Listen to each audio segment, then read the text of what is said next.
Excellent Père de grâce, Dieu d'éternité, te sommes reconnaissants pour cette journée. Et pour ce soir, nous te bénissons pour ta grande fidélité. Car ta fidélité est grande et c'est pourquoi nous te disons merci. Merci pour ton grand amour. Merci pour tes bienfaits. Merci pour ta parole de bonté. Et ce soir, tu nous enseignes encore.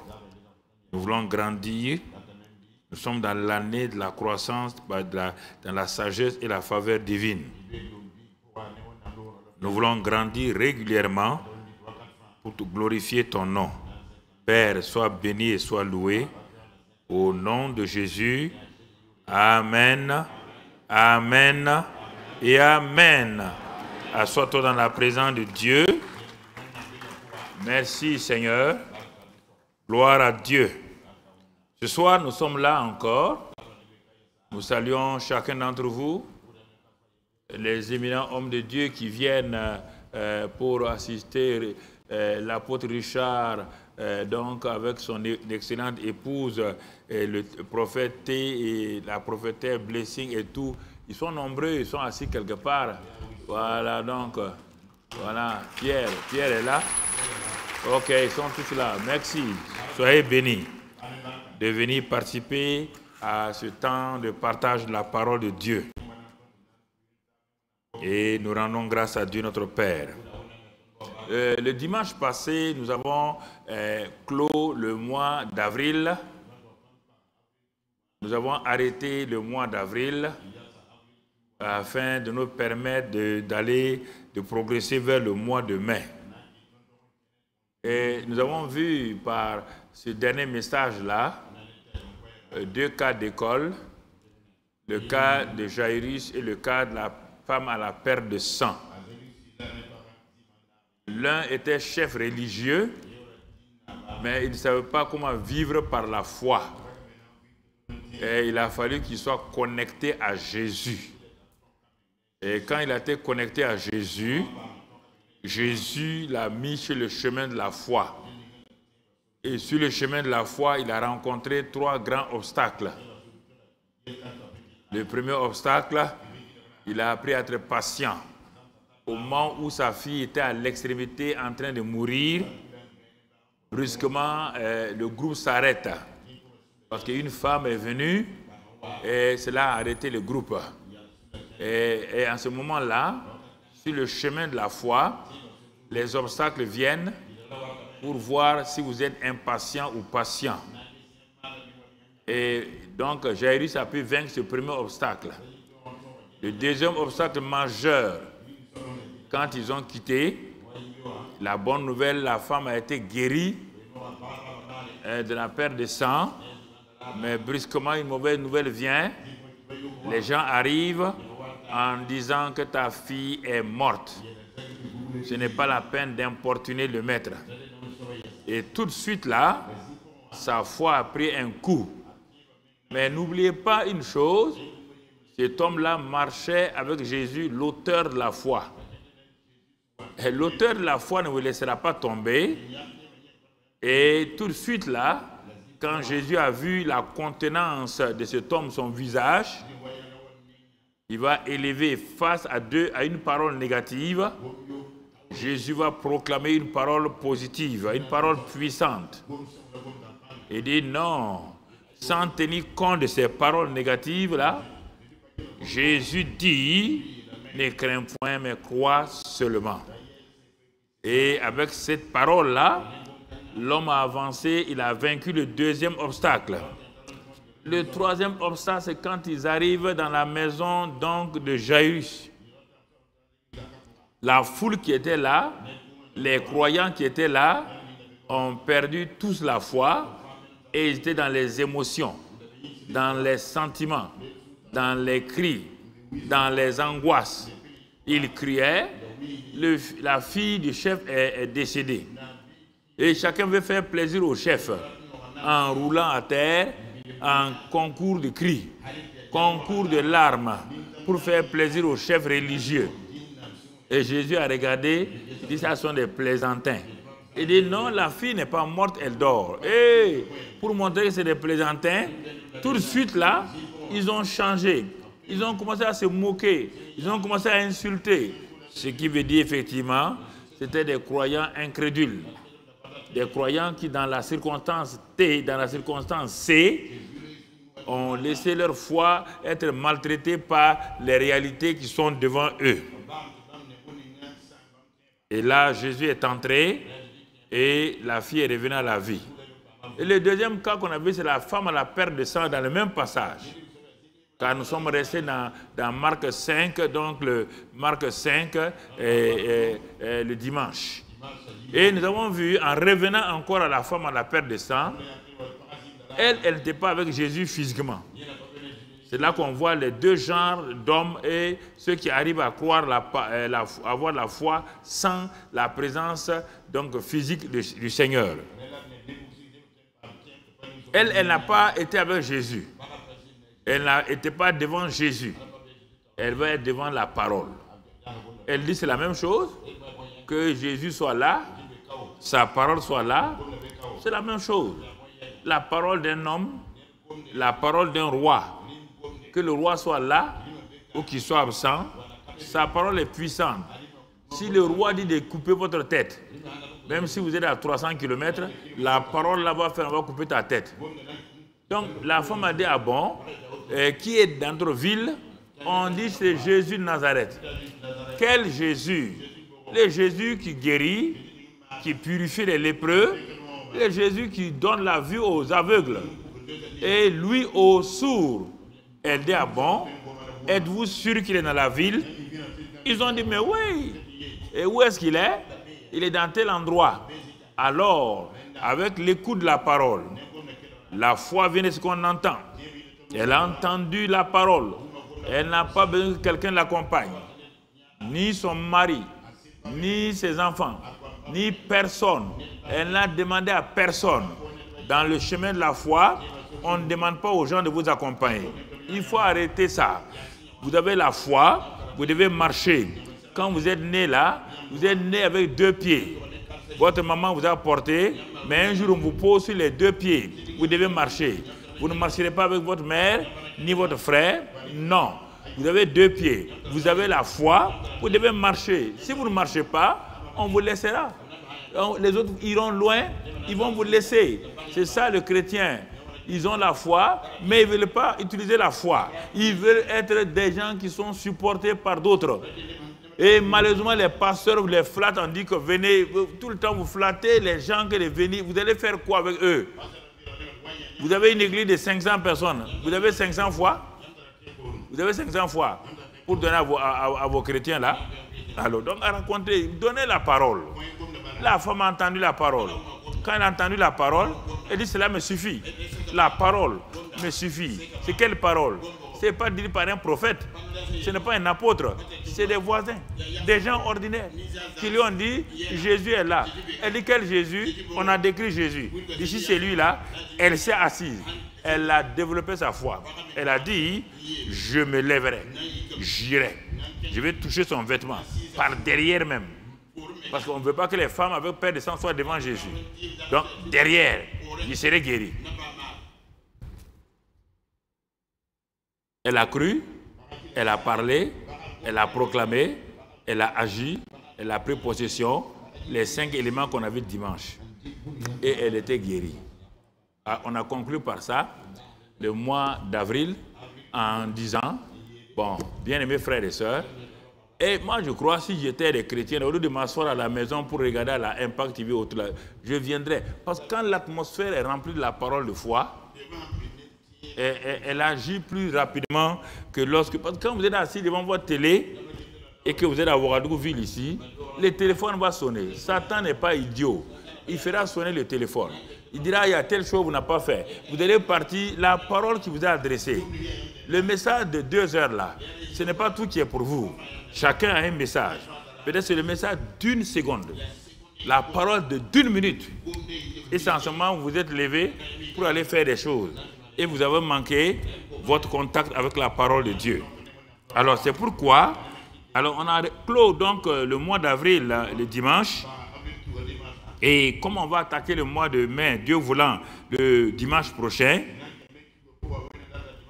ce mercredi-là, on va s'arrêter pour aider les gens à faire la transition. La transition est très importante. Et quel est le moyen de la transition? Je vais m'atteler sur ça ce soir pour que vous puissiez comprendre. Cet élément-là revient régulièrement dans la vie du chrétien. Ce soir, on va donc voir de l'école de la foi à la vie de la foi. De l'école de la foi à la vie de la foi. Donc c'est important que nous comprenions cela. Les gens ne savent pas de quoi il s'agit. L'école de la foi est différente de la vie de la foi. L'école de médecine est différente de l'hôpital. L'école des infirmiers, c'est différent de l'hôpital. Oui, mon ami. L'école de guerre est différente du champ de bataille. Et beaucoup de chrétiens ne comprennent pas ça. De l'école de la foi à la vie de la foi. L'école de la foi, qu'est-ce que c'est? Qu'est-ce qu'une école? C'est pourquoi il faut utiliser des termes exacts si vous voulez aller de l'avant. L'école, c'est là où on apprend. Tout le reste, on n'apprend pas. Ça peut être l'administration, ça peut être beaucoup de choses, mais on n'apprend pas. On n'apprend pas. Non, c'est à l'école qu'on apprend. Et l'école là peut s'appeler collège, peut s'appeler lycée, peut s'appeler université ou un institut. Là, c'est là où on apprend. À l'école de la foi, mon frère, ma soeur, on apprend en privé. C'est toi qui es inscrit à cette école-là tout seul. Ce soir-là, ce n'est pas un message pour faire plaisir ou bien sauter et non. On va faire une transition pour te permettre. Parce que tant qu'il y a des choses que tu ne comprends pas, les gens vont te soulever avec des cris, alléluia, ça ne marchera pas. L'année prochaine, tu te trouveras au même endroit. Écoute bien ce soir ce que Dieu veut te dire.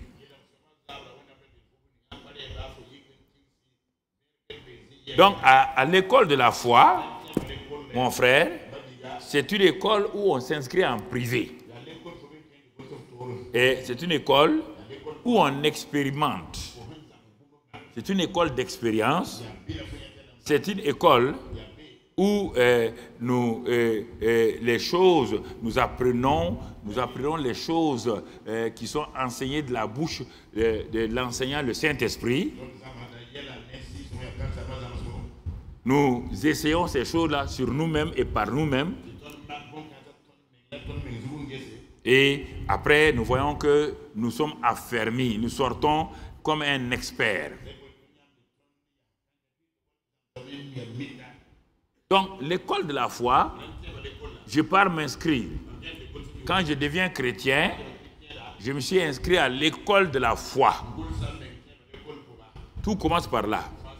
Dans cette école-là, il y aura la parole de Dieu, qui est la matière principale, l'enseignant par excellence, le Saint-Esprit. Mais ce Saint-Esprit va utiliser des hommes maintenant pour te donner des paroles.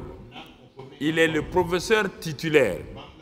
Autour du professeur titulaire, le Saint-Esprit, il a des maîtres assistants qui sont les hommes, appelés apôtres, prophètes, docteurs et tout, à qui il apprend des choses et dont le rôle est d'aller enseigner le peuple.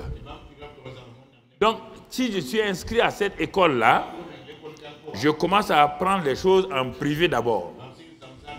Ce n'est pas quelque chose de privé, de public. C'est en privé. J'expérimente moi-même. Ah, j'expérimente. On dit, mais l'école de la foi là, mais on dirait que ça marche. Oui. Tu ne donnes pas ça à quelqu'un d'abord. Tu l'expérimentes toi-même. Et tu essayes de vivre les choses par ce que tu as appris. Donc, Toi-même, tu les essayes sur toi-même et par toi-même.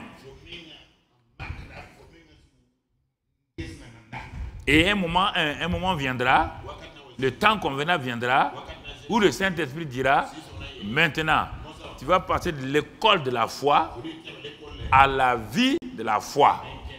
Je prends le naturel pour que vous compreniez. À l'école de médecine, vous commencez à apprendre chacun pour soi. Aucun professeur ne dira à un étudiant de première année d'aller opérer quelqu'un. Donc, vous allez apprendre d'abord pour vous-même. Vous apprenez pour vous-même. Vous expérimentez les choses par vous-même. Ça semble être lent. Vous êtes pressé d'être médecin. Mais personne ne mettra entre vos mains la vie de quelqu'un. Ce n'est pas mécanicien, hein? C'est médecin. Les deux commencent par M. Mécanicien n'est pas médecin. Donc, personne ne viendra mettre entre tes mains sa vie alors que tu es en deuxième année ou en troisième année et personne ne viendra mettre. Tu vas expérimenter les choses. Tu vas apprendre. Tu vas découvrir qu'est-ce que le corps humain, comment ça fonctionne. On va t'amener des cours d'anatomie, de tous les médecins intérieurs, gynécologie. Tu vas découvrir le corps, comment il fonctionne par rapport aux circonstances, par rapport à la maladie. Comment on peut les guérir. Donc au bout de cette année, tu vas passer de l'école de médecine maintenant à la vie professionnelle d'un médecin. À la vie professionnelle d'un médecin. Et on va te mettre comme interne à 5 ans, 6 ans. Tu es à l'internat. Tu suis des professeurs pour aller faire des visites. Tu peux prendre la garde un peu, mais toujours sous la coupe d'un docteur attitré. Et au bout de quelques temps, tu vas passer, on va te confier soit un dispensaire ou bien une section à l'hôpital. Tu vas commencer la vie de la médecine. Donc, il en est ainsi de la vie de la foi. Si tu veux aller trop vite à l'école de la foi, si tu n'as pas fait des expériences par toi-même, personne ne se laissera conduire par toi. Ah, parce que tu vas lui créer des problèmes. Tu vas lui créer des difficultés. Alors, tu peux faire périr sa vie. Et heureusement que pour nous, à l'école de la foi, Dieu nous fait expérimenter des choses par le Saint-Esprit qui vont nous édifier à commencer en même temps. C'est ça la spécialité de l'école de la foi. Je suis inscrit à l'école, mais Dieu me permet que je m'associe à un frère, à une sœur, avec qui j'ai pris, et il y a des résultats. Donc ça me permet d'apprendre et d'exercer en même temps parallèlement. C'est différent de la médecine où on ne te mettra pas des ciseaux entre tes mains à 3 ans d'école de médecine. Donc, à la vie de la foi, nous ne vivons pas maintenant. Nous sommes vus par les gens, le public. Nous apparaissons en public. Les gens viennent vers nous. Nous pouvons donner des conseils. Nous pouvons, nous aussi, conduire d'autres personnes à dépendre de vous et les conduire dans des expériences que vous avez vécues vous-même. Parce que devant leur situation, vous prenez ce que vous avez appris, ce que vous avez expérimenté, vous leur donnez ça. Bon, vous voyez très bien, vous comprenez. Bon, s'il n'y a pas ça, si on veut court-circuiter l'école de la foi par la prière, alors que vous n'avez pas fini l'école de la foi, vous allez créer des scandales.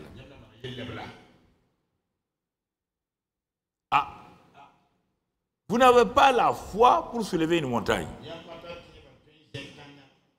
La foi grandit on grandit dans la foi, on grandit dans la sagesse, on grandit dans la connaissance, on grandit dans toutes ces choses-là. Tu ne peux pas d'un seul coup vouloir utiliser une foi qui peut soulever tout juste un sac de 15 kilos à vouloir soulever un sac de 200 kilos. Tu vas te faire du mal à tes reins et tu vas souffrir inutilement. Donc, vous comprenez, je me suis arrêté pour bien expliquer de l'école de la foi à la vie de la foi. Et comme toujours dans tout enseignement, la force d'un enseignement, c'est les cas pratiques, les études de cas. Si vous enseignez, vous balancez les bras, oui, il faut faire comme ça la foi, il faut... Oui. Mon ami, tu es un discours politique. Non, on ne peut pas enseigner dans le spirituel sans donner des cas, des études de cas. Tout mon enseignement, la force de mon enseignement, c'est les études de cas. C'est dépouiller les études de cas. Et j'ai appris ça quand j'ai fait le marketing. Donc, on avait des études de cas. On collectait les données. On les dépouillait. On faisait ce qu'on appelle le brainstorming. C'est-à-dire où on travaillait, on mettait des choses comme ça. Et on sort des résultats. Et maintenant, connaissant le marché, nous pouvons attaquer le marché, savoir ce qu'on va vendre, à qui vendre, susciter des gens qui n'ont pas envie d'acheter, ils vont acheter. Et maintenant, on termine dans les supermarchés, dans les boutiques. Et là où on nous a appris que toute personne qui rentre dans une boutique est à la recherche d'un produit.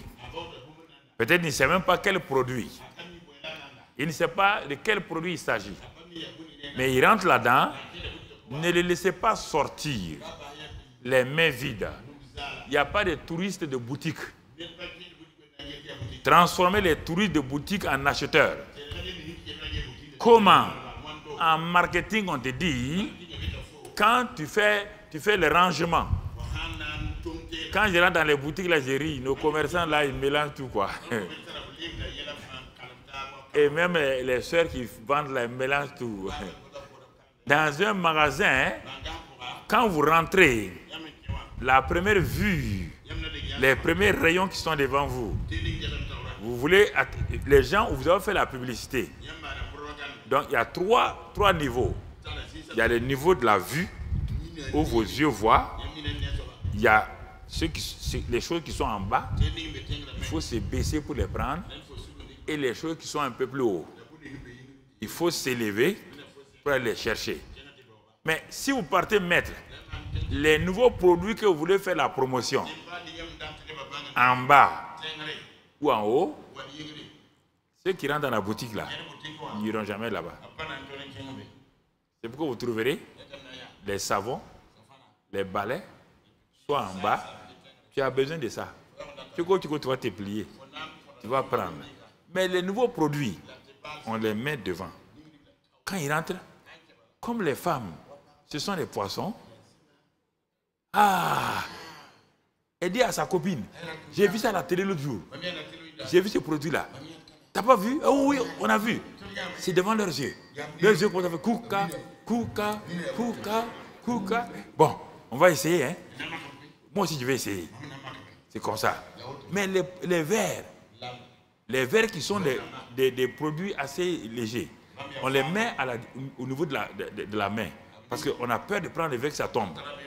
On ne les met pas trop haut, donc on les met là. Mais d'autres produits qui sont très nécessaires, on les met plus haut. On met les habits un peu plus haut. On met les choses. Ah, vous dites à l'acheteur là, est-ce que vous pouvez me décrocher ça là? Ça. C'est la même chose avec la vie chrétienne. Quand j'ai appris ça, c'est ça que j'ai enseigné pendant 2 ans à l'université ici. Et mes étudiants sont sortis, certains directeurs généraux et tout. Le marketing, c'est ça. Alors, regardez bien. Il faut collecter les données. Il faut savoir qu'est-ce que tu veux. Tu veux vendre à qui? Je suis en train de vous vendre mon message. Mais gratuitement. Je suis un bon vendeur, petit. Je suis un bon vendeur. Tu comprends? Mais oui. Je vous vends le produit. Il faut que je vous convainque. Mais on ne peut pas convaincre un avare. Si tu es avare, même un avare, tu ne peux pas le convaincre. Ah, on ne peut pas convaincre les avares. Il va dire, c'est bien, mais ça coûte cher. Ça, c'est les avares. Si tu es avare là, tu ne vas pas acheter mon produit. Tu dis, c'était bien, hein? Mais tu l'as acheté? Non, ah, bon, le prix est trop lourd à payer. Hein? Il a dit de faire ça là. Pasteur aussi, il ne peut pas diminuer un peu, donner des techniques où on va faire moins? Non. Tu ne peux pas acheter une montre en or à 15 000 francs. Donc, ce sera une montre à la Senghor. Quand les gens vendaient les montres avant, quand on va à Dakar, le vendeur vient vers toi. Quand il sait que tu viens d'ailleurs, là, il vient devant toi. Il dit, mon ami, ça c'est Senghor. Senghor, il porte ça. Senghor. Donc, Senghor porte 20 montres, non? En 81, il dit, mais quand François Mitterrand était élu, j'étais dans le marché du poisson. Oui. Au port de Poisson. Il vend des lunettes. Le monsieur dit qu'il ne veut pas des lunettes. Senghor, il a voici son dessin.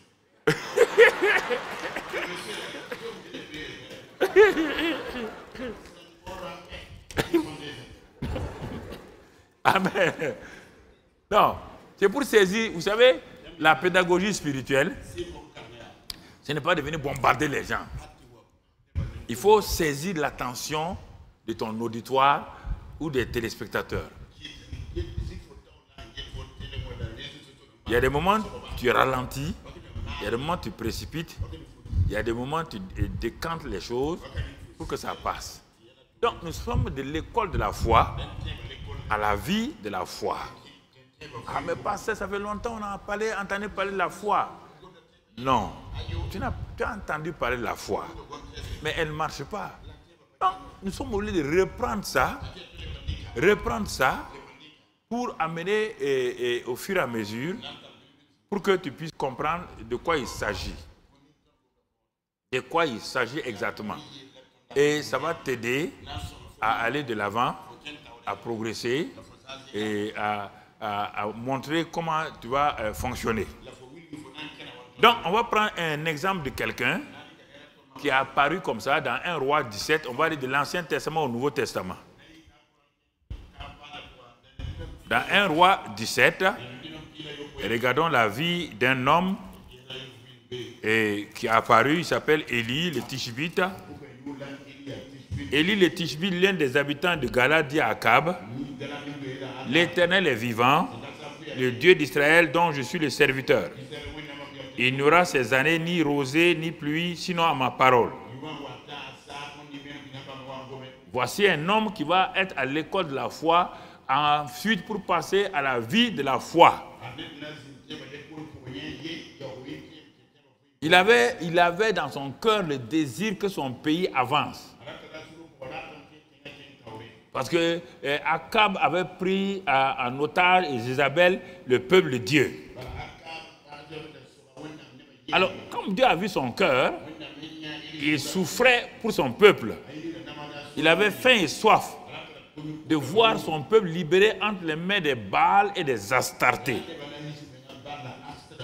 Donc, Dieu a penché son regard sur lui, et comme il était dans un lieu secret, dans ce lieu secret-là, Dieu va lui parler de sortir, d'aller à la rencontre d'Akab et de lui dire que le Dieu qu'il sert avec les Baals là est un Dieu mort. Mais lui, il est un Dieu vivant. C'est important. Quel est le Dieu avec qui vous êtes en connexion? Si c'est un Dieu qui est mort, vous n'irez pas loin. Quelle est votre relation avec Dieu? Si votre relation là est morte, vous avez fait toutes les prières, pourquoi Élie n'était pas le seul? Il y avait d'abord 7000 personnes qui n'avaient pas plié genoux devant Baal. Il y avait plusieurs prophètes à l'époque, puisqu'il dit que Isabelle a tué plusieurs prophètes. Mais pourquoi Dieu envoie, c'est Élie qui apparaît? Si tu veux apparaître du lot des croyants, si tu ne veux pas être un anonyme, un croyant anonyme,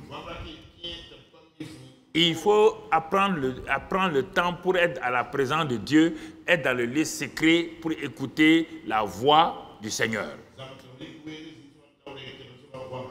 Si tu n'apprends pas ça, si tu veux les prières yare, aller dans le groupe de prière, priez pour moi pour ceci, priez pour moi cela, tu n'entendras pas la voix douce du Saint-Esprit.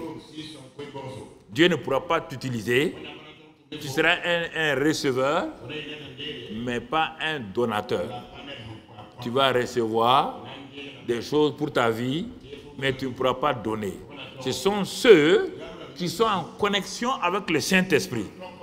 Ceux qui prennent du temps, pas pour aller demander des choses, pour savoir au Burkina aujourd'hui, en Côte d'Ivoire aujourd'hui, dans le monde aujourd'hui, voilà les troubles qui se passent.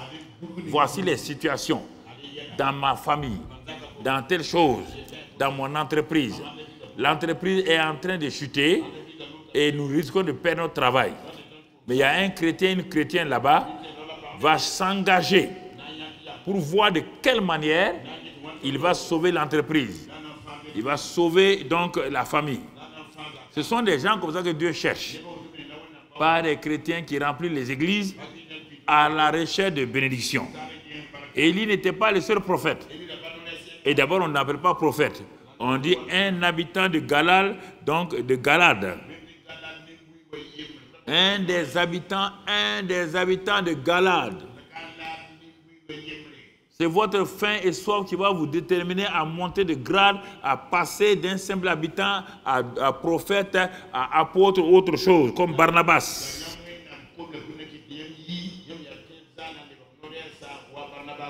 Donc, quand il a vu ça, Dieu lui a donné la clé. Il va devant Akab. Dis à Akab que toi, tu connais le Dieu vivant et que tu viens de sa présence. J'aime ça beaucoup. Quand quelqu'un me dit, je me tiens dans la présence de Dieu, je viens de la présence de Dieu, oh, ça me plaît. Ah non, on vient de prier. On a fait mon ami. Tout le monde prie. Il n'y a pas une religion où on ne prie pas. Toi, tu ne vas pas m'influencer avec ça. Tout le monde prie. Les païens prient. Les féticheurs prient. Tout le monde prie. Je me tiens dans la présence de Dieu. Dieu m'a dit ça. Tu sors avec ça. Si Dieu t'a dit, vas-y, on va voir. Il ne faut pas dire Dieu t'a dit sur les autres. Si Dieu t'a dit à toi, sois dans ton école d'abord. Élie n'est pas parti chercher Michée. Michée était là. Et Michée était à l'époque d'Élie. D'autres prophètes étaient là. Il n'est pas allé chercher les autres prophètes pour venir. Non. Il a dit, Dieu m'a appelé. Dieu m'a donné. Je vais aller moi-même. Il a eu le courage, il n'est pas devant Akab. Alors, il a déclaré la chose. Mais ce qu'il a déclaré là, ce ne sera pas seulement sur Akab. Puisqu'il a dit qu'il va fermer le ciel 3 ans et demi. Alors, s'il ferme le ciel 3 ans et demi, et que lui-même est dans le pays là, il va subir ça. Mais, Élie sait une chose, il connaît le Dieu vivant. Même s'il ferme le ciel là, lui, il ne mourra pas de faim. Il sait ça. Il sait ça. C'est ça. Depuis des mois, connaître Dieu. Depuis le début de l'année. Connaître Dieu. Par sa parole, par sa volonté, par son caractère. Quand on le connaît, le doute s'en va.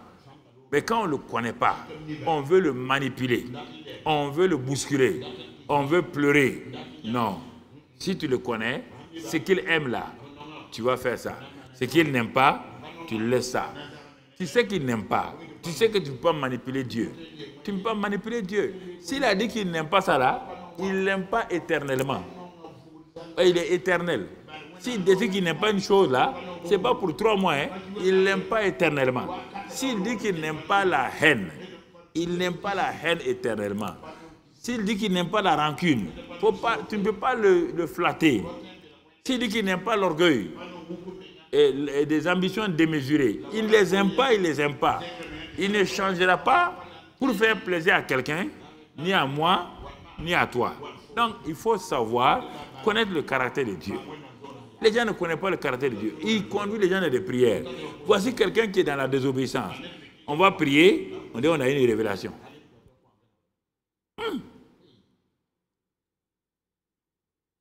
Tu as une révélation pour moi. C'est pour que je me réponde. Non, non, non. Dieu dit, ce n'est pas un problème là. Mais est-ce que tu sais que je suis dans la rébellion? Non, Dieu m'a révélé. Non, moi là, quand Dieu me révèle, ça se passe. Il veut te conduire à la mort. Ne t'en veux pas, hein? Il va te conduire à la mort. Bah, Dieu ne changera pas. Il ne changera pas. Je vous dis ça, vous croyez, il va changer pourquoi? Il n'a pas changé pour Adam. Le couple Adam, il les a créés. Il n'a pas changé. Il a donné la parole. Il n'a pas changé pour Noé. Il n'a pas changé pour Abraham. Il n'a pas changé pour son ami Moïse. Il va changer pour toi. Voilà. Il faut prendre la parole de Dieu au sérieux. Si Dieu dit qu'il n'aime pas, il n'aime pas. Il y a des choses que Dieu n'aime pas. Il y a les péchés. C'est différent. Les péchés, c'est ce que tu commets à travers ta chair. Les gens ne comprennent pas ça. Ce que Lucifer a commis là, ce n'est pas un péché. Le péché va venir de l'acte de Lucifer, il va commencer à manifester les péchés.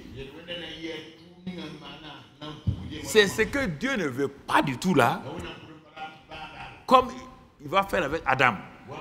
Ce que Dieu a dit là, à Lucifer là, c'est ça qu'il a refusé de faire. Il faut bien comprendre. Hein? Les péchés, le sang de Jésus est là pour pardonner. Ça, ce sont les actes qu'il commet dans la chair. Les œuvres de la chair, Galates 5, 19. Mais c'est pas ça que c'est un des péchés que Lucifer a commis. Regarde son ami Moïse. Il n'a commis aucun péché de Galates 5, 19. Qu'est-ce qu'il a fait? Dieu dit d'aller parler au rocher. Il a frappé le rocher 2 fois. Dieu dit, tu es mon ami. Tu es sauvé. Je t'ai sauvé avant. Je ne peux pas annuler ça.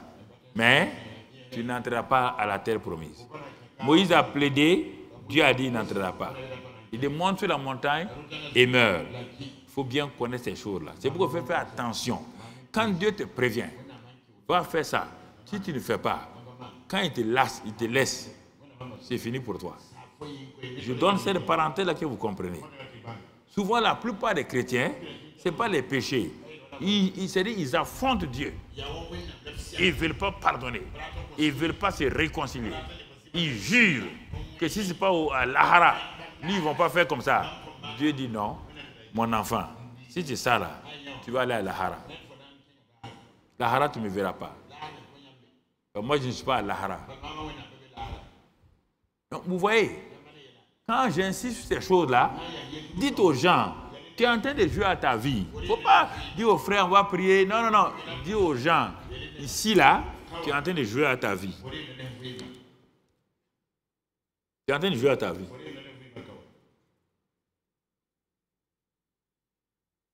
C'est des choses importantes. Et Akab jouait avec sa vie. Comprenez? Saül a joué avec sa vie.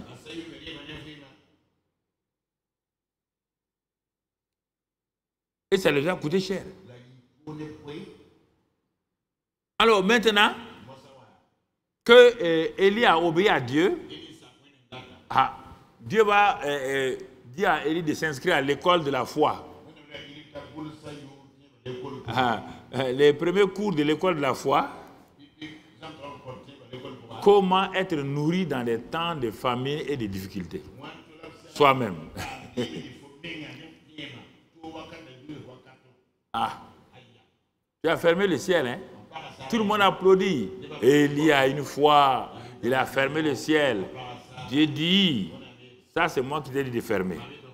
Maintenant toi-même, sous le ciel fermé là, comment vas-tu vivre? Je vais t'inscrire dans l'école de la foi. Verset 2. 1 Roi 17, 2.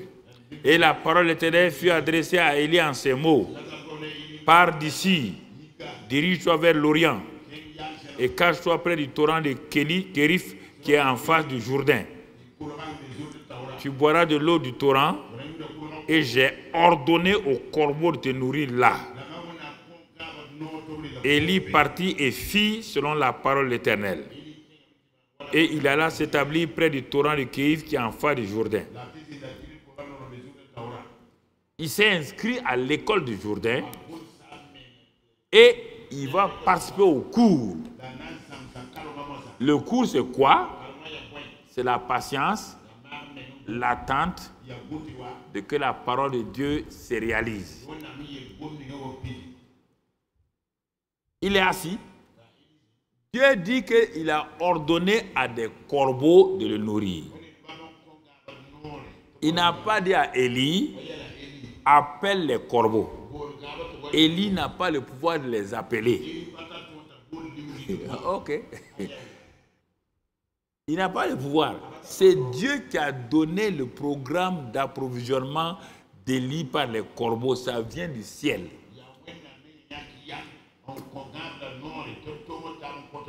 La seule chose qu'Élie peut faire, c'est de boire l'eau disponible du torrent.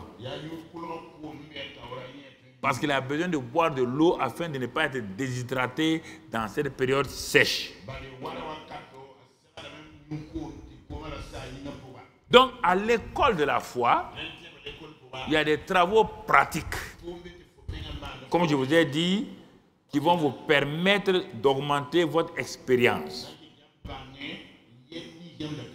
Verset 6. Les corbeaux lui apportaient du pain et de la viande le matin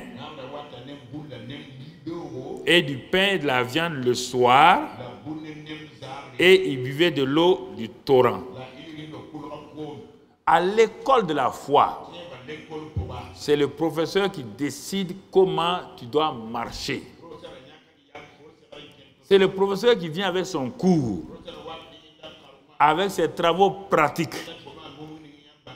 La seule liberté, c'est de boire de l'eau du torrent, de t'abreuver à l'eau du torrent, de t'abreuver à la parole de Dieu. Ça, c'est la liberté qu'on te donne. Mais comment le Saint-Esprit agit là, mon ami, ça ne dépend pas de toi. Dans 1 Corinthiens 12, il dit qu'il donne les dons comme il veut à chacun, il manifeste comme il veut. Écoutez très bien. Dans votre ministère, dans votre famille, dans votre travail, vous ne pouvez pas déterminer. Les gens veulent commander Dieu. Vous ne pouvez pas commander Dieu. Les gens disent oui, j'ai enseigné que quand on fait des choses, les anges viennent. Mais c'est tout ça, c'est par la foi, la foi, la foi.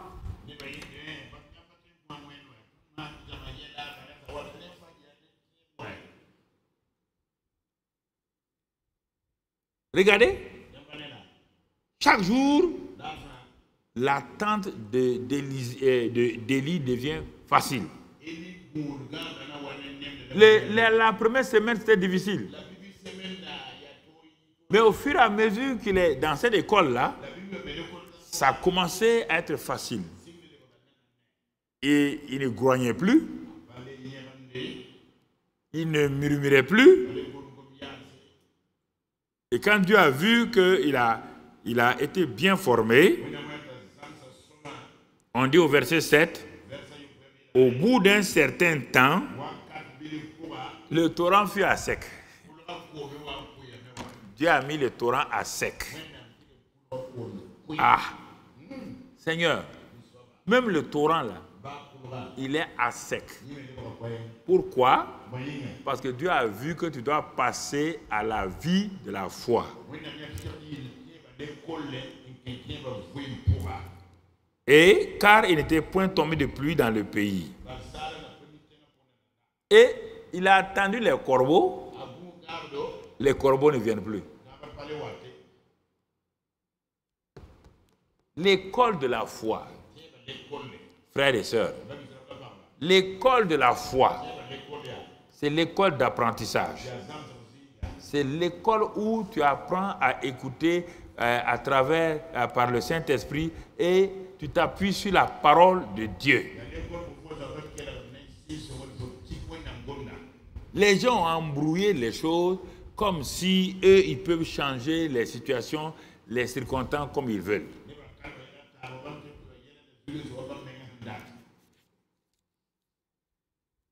Ok, quand il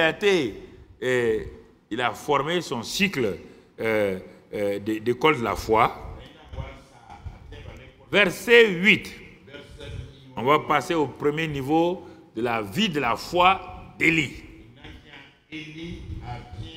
Il va sortir de l'école de la foi pour entrer dans la vie de la foi. Alors la parole de l'Éternel lui fut adressée en ces mots. Vous voyez bien, en ces mots, qu'est-ce que Dieu lui dit?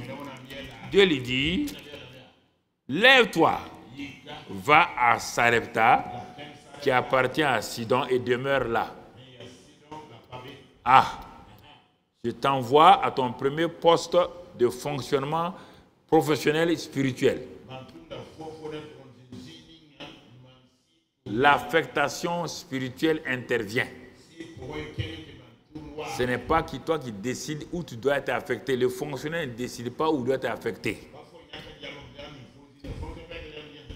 Quand il a fini sa formation, c'est le gouvernement qui prend la décision d'affecter. Dieu a pensé que c'était bien, il va l'affecter. Il n'a pas affecté Élie dans un grand palais. La vie de la foi est une vie bizarre, un peu étrange. Elle ne nous plaît pas. Elle ne nous plaît pas.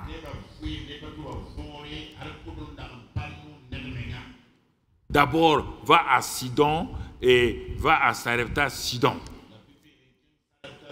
Sarepta Sidon, c'est là-bas où la femme là vient. La femme de Akab vient. C'est la région de Dieu. Ah. Va à Sarepta Sidon. C'est là-bas. Pour faire quoi? Deuxième élément de la vie, quand tu veux apprendre la vie de la foi, voici, j'y ai ordonné à un grand roi de te nourrir.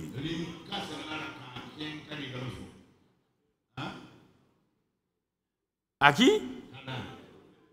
À une femme veuve de te nourrir. L'école de la foi est étrange. La vie de la foi maintenant, désormais. Il a quitté l'école de la foi, la vie de la foi. Mais Dieu dit que lui, il étudie dans 1 Corinthiens 1. Il dit qu'il étudie quoi? Les choses viles, les choses faibles, les choses qui n'ont pas de valeur. Pour glorifier son nom. Pour glorifier son nom.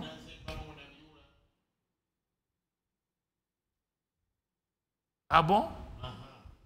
Dieu, tu n'as pas trouvé quelqu'un? Il dit non. Parce que la vie de la foi, ce n'est plus pour toi. La vie de la foi, tu dois aider quelqu'un. Ah oui. S'il va dans un palais, il va aider qui? Il y a une veuve que Dieu a vue, qui est là-bas à Sidon. Elle est en train de mourir. Dieu dit, j'ai ordonné. Comme il a ordonné au corbeau là. Dieu dit, j'ai ordonné. Vous voyez bien? À une veuve te nourrir. Comme il a parlé au corbeau, on ne sait pas. Comment il a parlé à la veuve là, on ne sait pas. Puisque la veuve elle-même Il ne semble pas savoir que Dieu lui a parlé.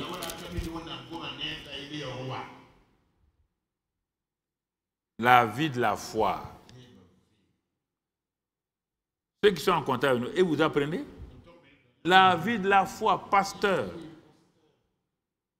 C'est pourquoi ton ministère n'avance pas. Parce que tu ne connais pas la vie de la foi. Toi, tu veux prier pour que Dieu fasse ce que tu veux. Ah, nous, on a vu un terrain ici, on veut l'acheter. Bon, on ne peut pas prier. Bon, Dieu, un jour, sa volonté permissive va te permettre d'acheter le terrain.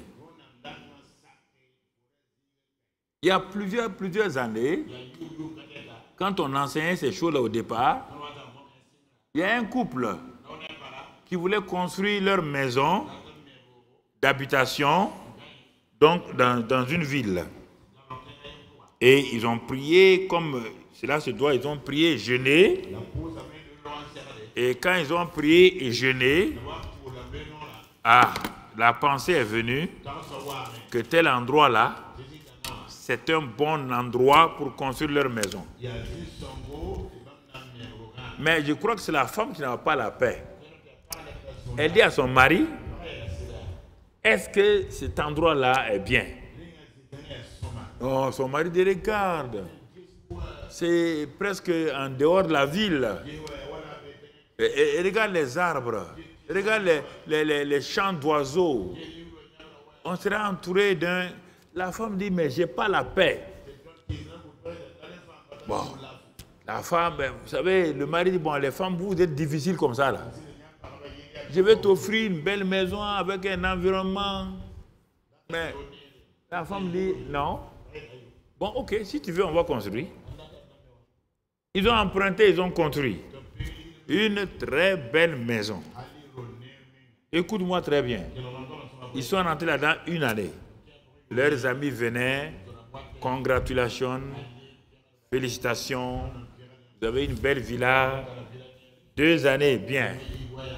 3e année, qu'est-ce qu'ils voient? Ils n'ont pas demandé à la mairie. La zone là, l'autre côté, tout juste à la limite de la maison du couple là, c'était une zone industrielle. Et tout juste en face là, on est venu construire une usine de soufre. Vous connaissez le soufre, hein?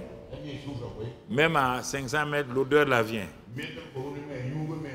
Donc l'odeur là a commencé à envahir la maison. Les enfants toussaient. La femme toussait. Bon, le mari est gêné maintenant. Il ne peut pas dire que sa femme a raison. Il tourne et tourne.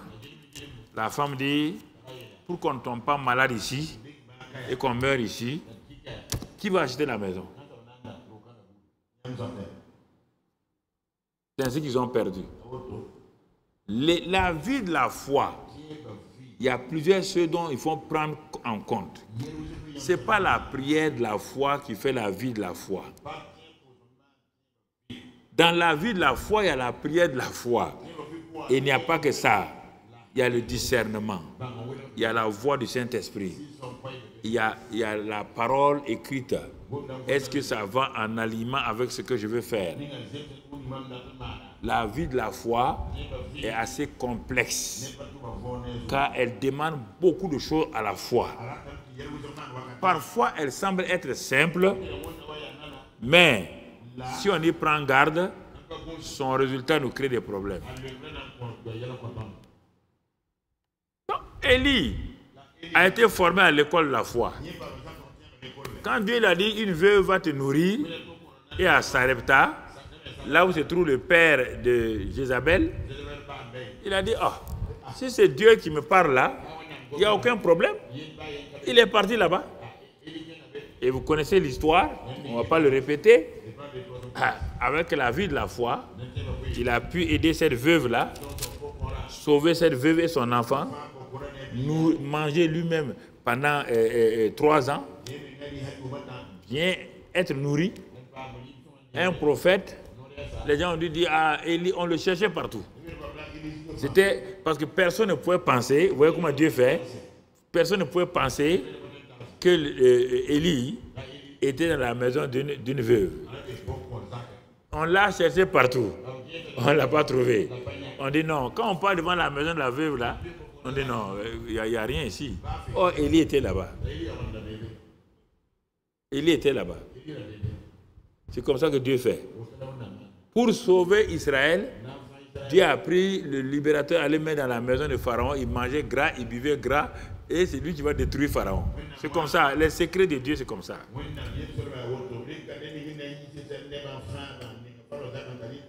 Moïse a été élevé où? Chez Pharaon? Il a mangé gras, oui ou non? Il a été bien élevé, oui ou non? Ah, c'est la vie de la foi. Ce n'est pas logique devant toi. Je voudrais que... C'est pourquoi je vais... Ce soir-là, ce n'est pas les émotions. Écoutez-vous tous. La vie de la foi est assez complexe. Pas compliquée. Complexe, c'est-à-dire que ça a plusieurs aspects. Si vous ne prenez garde, vous trompez, ça peut vous coûter cher. Coûter très très cher. Bon, quand il a bien mangé et tout, il est dit, verset 17, après ces choses-là, le fils de la femme, là, maîtresse de la maison, devint malade et sa maladie fut violente qu'il ne resta plus en lui de respiration. Ah, Élie va comprendre maintenant. Ce n'était pas pour la nourriture qu'il était là. Il va comprendre. Dieu ne l'a pas dit ça. Dieu n'a pas dit que le fils de la veuve va mourir. Il n'a pas dit ça. Il a dit qu'il va être nourri. Le problème à l'heure là, c'est la nourriture. Même le prophète veut manger. Mais il ne lui a pas parlé de ça. C'est quand il a bien mangé qu'il est bien maintenant. Et on dit que l'enfant est mort. Et la veuve l'a dit à Élio, Dieu t'a envoyé pour me juger, pour me rappeler le souvenir de mon iniquité et pour faire mourir mon fils. Élie dit non. Il dit, ma fille, Dieu ne fait pas mourir les enfants des gens. C'est la mentalité des gens. C'est parce que j'ai péché comme ça que Dieu me dit de faire comme ça. Qu'est-ce qu'il fait? Élie a pris l'enfant, l'a couché sur son lit, a invoqué Dieu. Dieu a ramené l'enfant à la vie. Et voici la déclaration de la femme. La femme dit à Élie, verset 24, « Je reconnais maintenant que tu es un homme de Dieu et que la parole de l'Éternel dans ta bouche est vérité. » C'est la meilleure récompense qu'un homme de Dieu peut avoir. Je reconnais maintenant que tu es un homme de Dieu et que la parole de Dieu dans ta bouche est vérité. C'est ça. Faites tout pour qu'on vous reconnaisse comme un chrétien comme ça. Que vos voisins reconnaissent. Je reconnais maintenant que toi là, tu es une femme de Dieu. Ou tu es vraiment un fils de Dieu. Et que votre Dieu est vrai. Parce que ce que tu es venu faire dans notre maison là, on était dans les tourments. Quand tu es venu prier, quand tu as fait ça, c'est par là que les gens vont reconnaître votre Dieu et vous reconnaître. Mais vous n'êtes pas attentif aux besoins du quartier. Vous n'êtes pas attentif à la situation qui est dans votre service. C'est-à-dire que vous allez seulement, vous ne voyez que des ennemis. C'est pourquoi vous ne pouvez pas faire des exploits dans votre service ni dans votre quartier.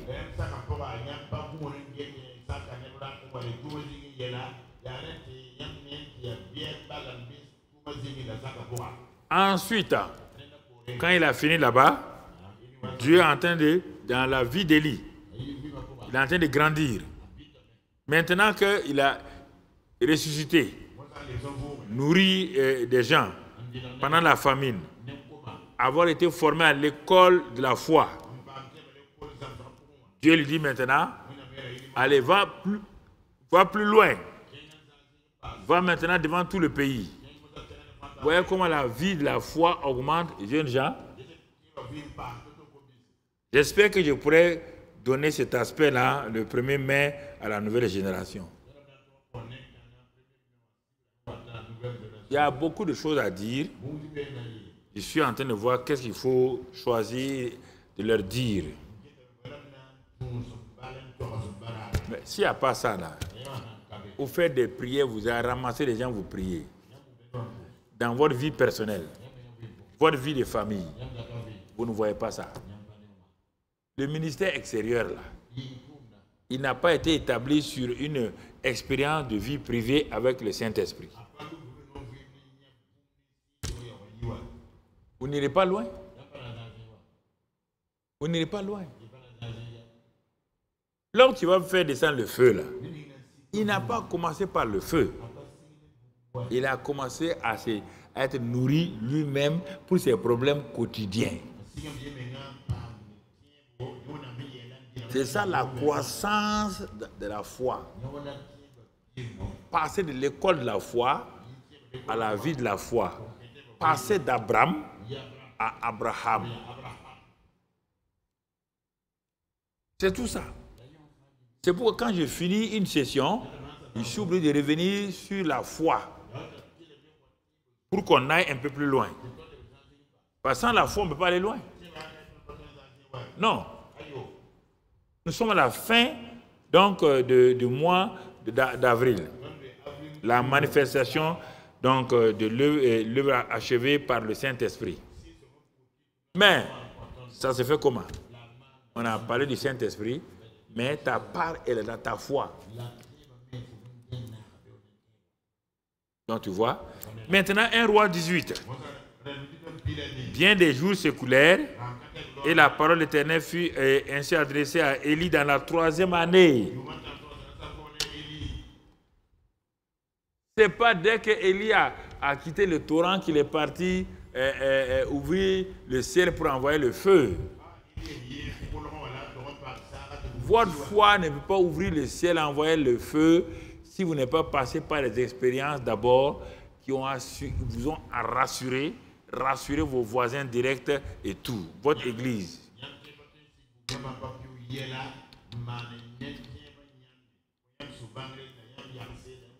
Dieu lui dit, va, présente-toi devant Akab et je ferai tomber de la pluie sur la face du sol. C'est la troisième phase maintenant de la vie de la foi d'Élie. Comment mener des combats. Vous voyez? Vie personnelle. Apprendre à dépendre de Dieu par la foi. Nourriture, vêtements, santé personnelle. Deuxième élément, être utile à mes prochains, à ceux qui sont avec moi. Aider les gens, prier pour leurs besoins, prier pour tout. Et si possible même, laisser Dieu faire un miracle à travers moi. Maintenant, Dieu me dit, maintenant tu vas aller et tu vas affronter les prophètes de Baal. Mais il n'a pas dit directement prophète de Baal. Il dit, va simplement et je vais ouvrir le ciel. Vous voyez? Ma méthodologie, mon approche n'est pas d'affronter les forces des choses, non. Vous ne connaissez pas ça là. Je ne suis pas bête, on ne fait pas comme ça. Ce n'est pas comme ça qu'on agit. Dieu te donne comment il faut faire.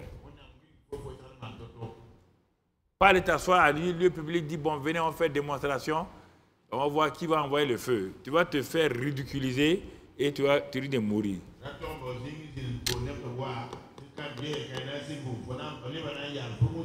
Au moment où les situations se compliquent, Dieu te positionne. Point par point.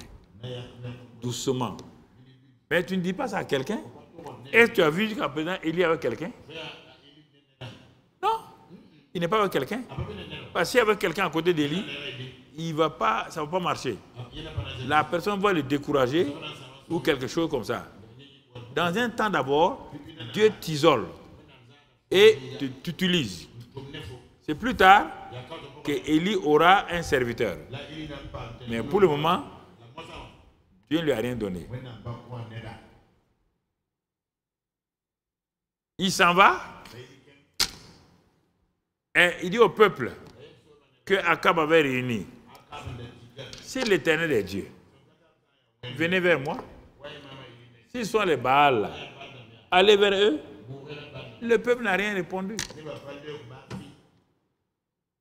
Ah? Donc le peuple de Dieu arrive à un point où ils sont dans la confusion. Ne dis pas de venir prier. Ils vont prier dans la confusion. Ils vont prier dans la confusion. Ça n'ira pas.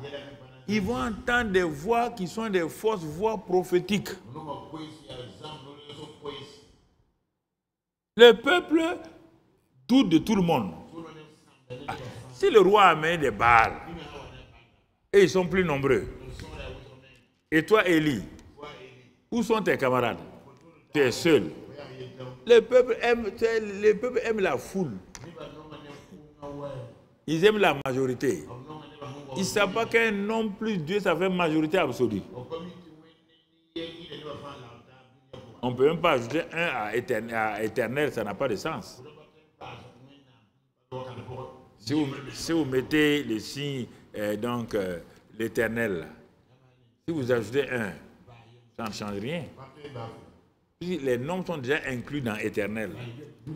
On ne peut pas ajouter un nombre entier variant de 1 à n à l'éternité, non? C'est pourquoi nous sommes en Christ. Quand nous sommes en lui, là, nous sommes majoritaires. On n'a pas besoin d'ajouter. Non. Nous sommes dans El Shaddai, le Dieu tout suffisant. Il ne faut pas l'aider. Vous retardez votre situation, laissez-le aller vivre avec lui en lui. Comme le peuple n'a rien dit, il a dit ok.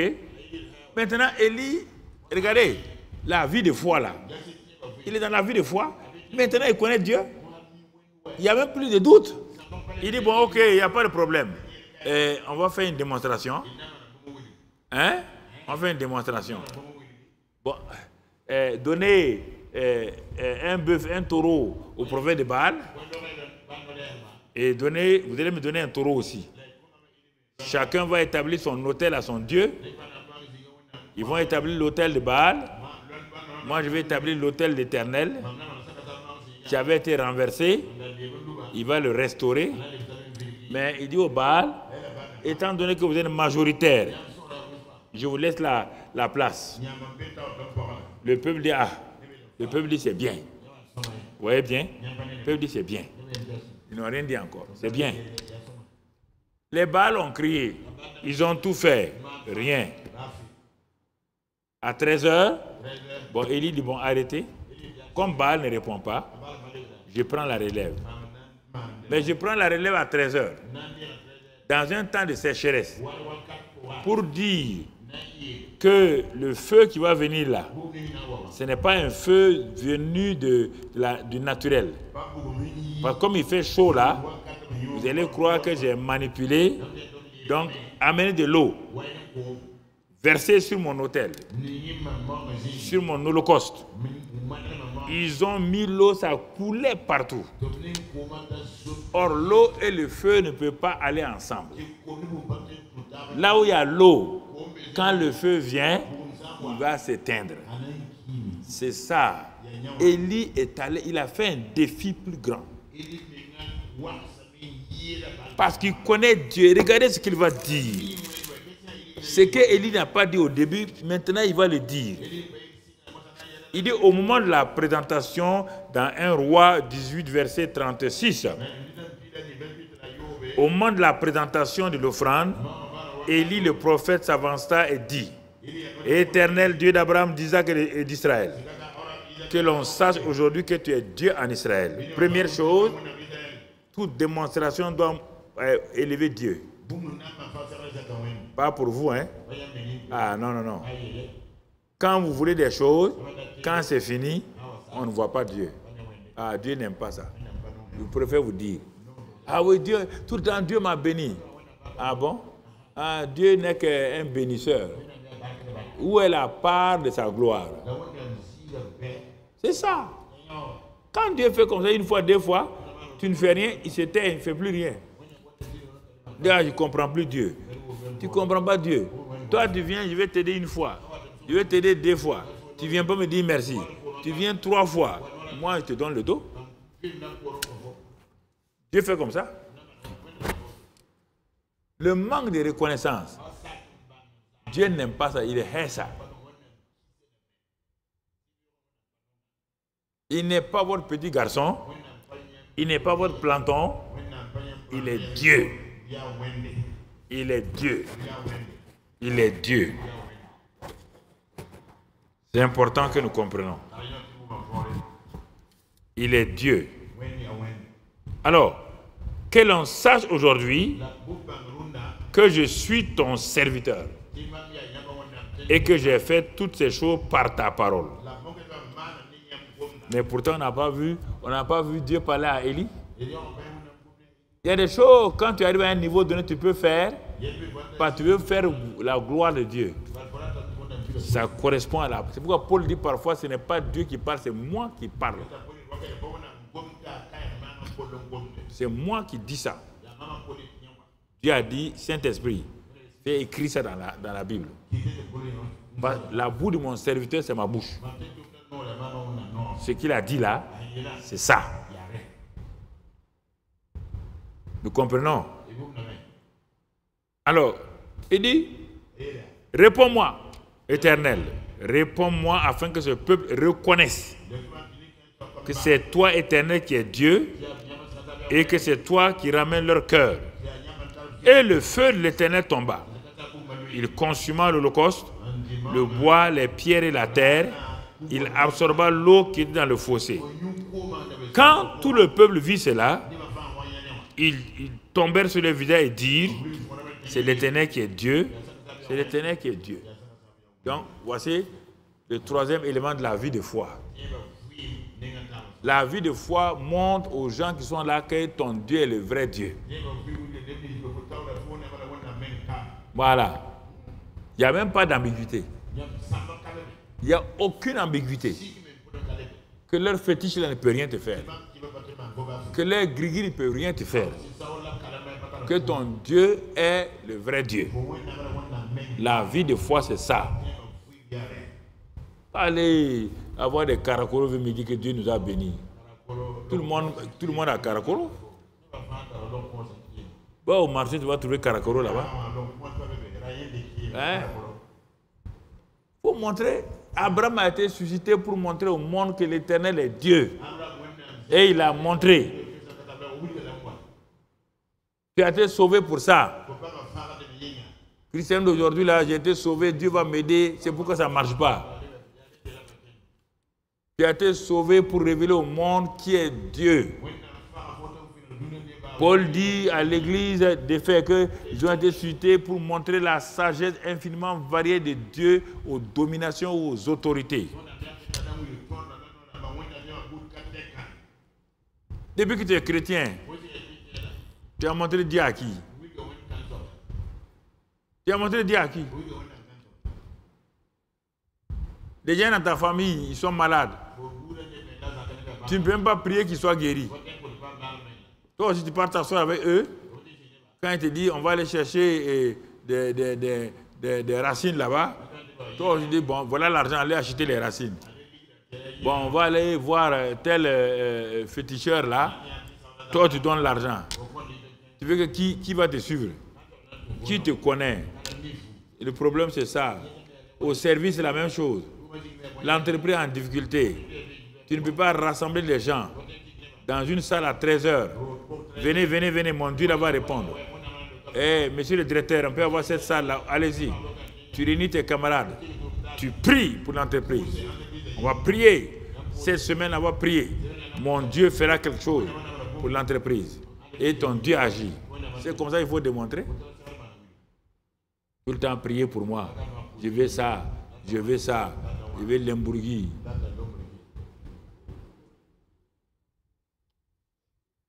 Je veux ça, je veux ça. Aïe! Tu donnes quoi? Ah, on doit donner, non? Ah bon? Il n'y a plus de joie à donner qu'à recevoir.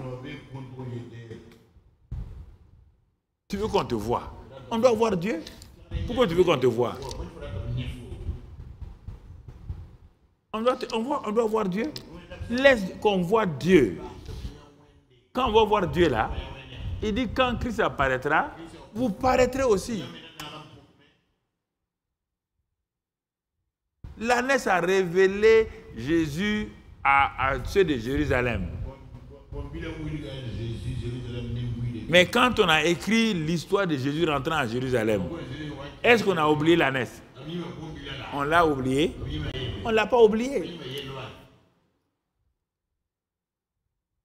L'ânesse a révélé Jésus. Quand on a écrit, les gens n'ont pas dit, bon, nous, on n'aime pas l'histoire des ânesses. Hein.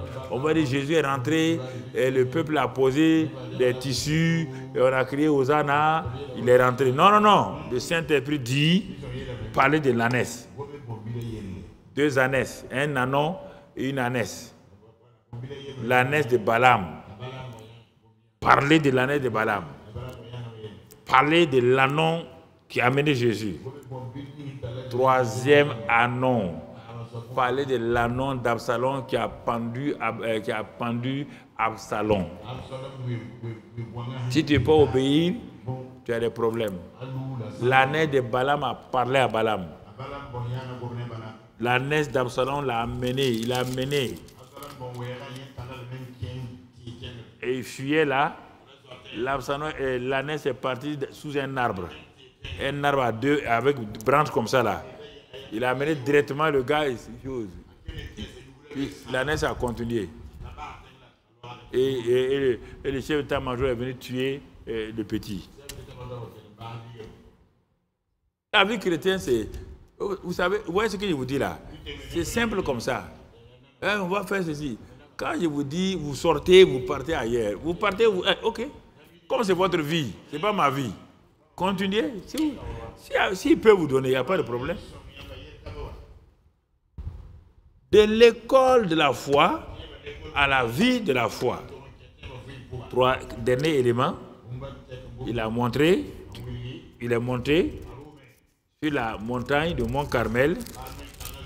Il a ouvert le ciel et la pluie est descendue. La bénédiction est venue sur le pays. Vous voyez? L'école de la foi, c'est pour lui. C'est là où tu apprends les choses. C'est là où Dieu te dit, toi là je t'ai appelé. Tu vas faire ça. Toi je t'ai appelé. Tu ne vas pas être pasteur. Hein? Toi tu vas être homme d'affaires. Toi tu vas être homme d'affaires. Toi tu vas être un grand médecin. Pour montrer la sagesse. Quand tout le monde, les gens seront malades, ils viendront chez toi. Tu vas montrer que la sagesse là est en toi. Toi tu seras artiste. Que, tu vois, parce que moi, Dieu, je suis un grand artiste. Montre l'art aux gens. Quand les gens viendront voir, ils seront émerveillés. Toi, tu seras ça. Toi, tu seras ça. C'est ça qui fait le monde chrétien, là. C'est ça. C'est ça qui permet d'avancer. Tu peux commencer dans le naturel, comme moi. J'ai commencé dans le naturel. Économiste, travailler. Dieu m'a dit non. J'ai permis que tu travailles là-bas pour apprendre quelque chose. J'ai appris l'école de la foi. Ça a été mes 14 années de travail. J'ai vu là-bas comment les gens sont mauvais. J'ai vu là-bas les difficultés financières d'une entreprise. J'ai vu les trahisons. C'est là-bas que j'ai appris le pardon. C'est là que j'ai appris à bénir les gens. Pendant 14 ans, mon école de la foi a duré 14 années. En même temps, je prêchais. Dieu ne m'a pas laissé seulement, je prêchais. Je voyais Dieu agir. Quand les 14 ans sont finis, il a dit, sors, laisse tout ça, va. Où? Va seulement. C'est pourquoi je peux te parler. Je peux te parler. Mais dans mon école de la foi, là, j'ai expérimenté beaucoup de choses. Je voyageais déjà. Pendant les 14 ans, là, il n'y a pas une partie du monde, où, presque pas, que je n'ai pas vu. Pourtant, j'étais à l'école de la foi. C'est à l'école de la foi que j'ai vu des gens ressuscités. C'est à l'école de la foi que j'ai vu des aveugles voir, des sourds entendre. C'est à l'école de la foi. C'est à l'école de la foi que sans argent, je voyageais, sans visa, je voyageais aller à Londres. C'était mon école de la foi comme ça. Prendre l'avion à Ouagadougou, sans visa, pour aller en France. De la France, pour aller à Londres, sans visa. Chaque fois, quand j'arrive pour peser mes bagages, quand la dame demande mon passeport, je commence à prier en langue. Elle prend mon passeport, elle tourne. Au moins, elle va savoir qu'il n'y a pas de visa là. Quelqu'un vient, lui dit, hey, lui parle. Quand il a fini, il dit, monsieur, tenez votre passeport.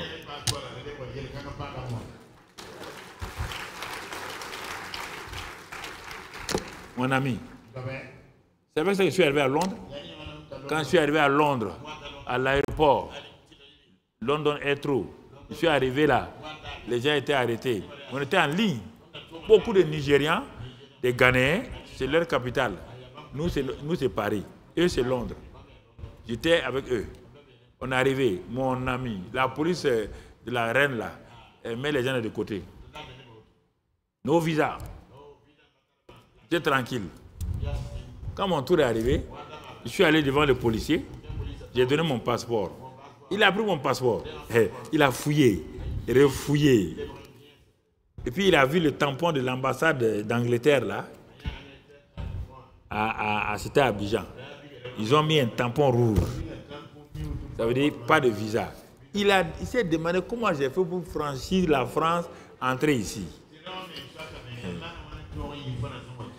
Mon ami, j'ai vu que le gars, il rougissait déjà. Parce qu'on peut m'arrêter, mais j'étais en prison. Il a tendu mon passeport là, vous savez, il y a des vitres là en bas là. Il a fait passer comme ça, mon passeport là. J'ai mis mes 2 mains derrière moi. Il dit, je ne prends pas. Si Dieu, tu n'as pas rencontré Dieu, tu peux, va faire ta Ouagadougou, tu vas voir ce qu'il y a. Va à l'aéroport de Ouagadougou, fais ça là. Tu vas comprendre ta douleur. Les gens étaient bloqués à l'aéroport de Londres, ils regardaient. J'ai dit qu'il ne prend pas mon passeport. Ah. Et il s'est levé. Le policier là, il y avait un truc en vitre là. Il est parti voir l'inspecteur là-bas. Je les voyais, ils discutaient. Tout le monde était arrêté maintenant. Tout le monde croisait les bras. Ils voient ce qui va m'arriver. Moi, je parlais en langue. Je parlais en langue simplement. J'avais la confiance que le Dieu qui m'a amené à Londres là, je vais rentrer à Londres. C'était notre grande conférence européenne des hommes d'affaires de plein évangile. J'ai vu l'inspecteur était fâché contre lui. Et il a ouvert, il dit, mais je n'ai pas entendu, mais je voyais les gestes. C'est-à-dire le tampon rouge là. Il a dit au policier, est-ce qu'il n'a pas vu? Le policier a pris, il est revenu, il est rentré, il m'a envoyé. J'ai dit non, j'ai mis mes mains derrière. J'ai pris en langue, j'ai pris en langue, j'ai pris en langue. Si Dieu ne m'a pas formé, tu es insensé. Au contraire, tu voudrais courir maintenant. Même pour sortir, tu peux le sortir, puisque tu n'as pas de visa. Pour sortir là, tu vas aller où? J'ai mis mes 2 mains. J'ai prié en langue. Le policier m'a regardé. Il m'a regardé. Il s'est levé. Il n'est pas allé chez les inspecteurs là. Hein. Je l'ai vu, il a tourné derrière. Et les Africains là, tout le monde s'attendait maintenant. Tout le monde regarde. Parce que quelque chose se passe à l'aéroport. Tout le monde, personne ne bouge. 15 minutes. 15 minutes. 15 minutes. Il est parti. 15 minutes. Moi, je prie en langue. Je prie en langue. Je prie en langue. 15 minutes plus tard, je vois le policier réapparaître. Il rentre dans sa cabine là. Il me sourit. Il ouvre la page là. Visa de 15 jours.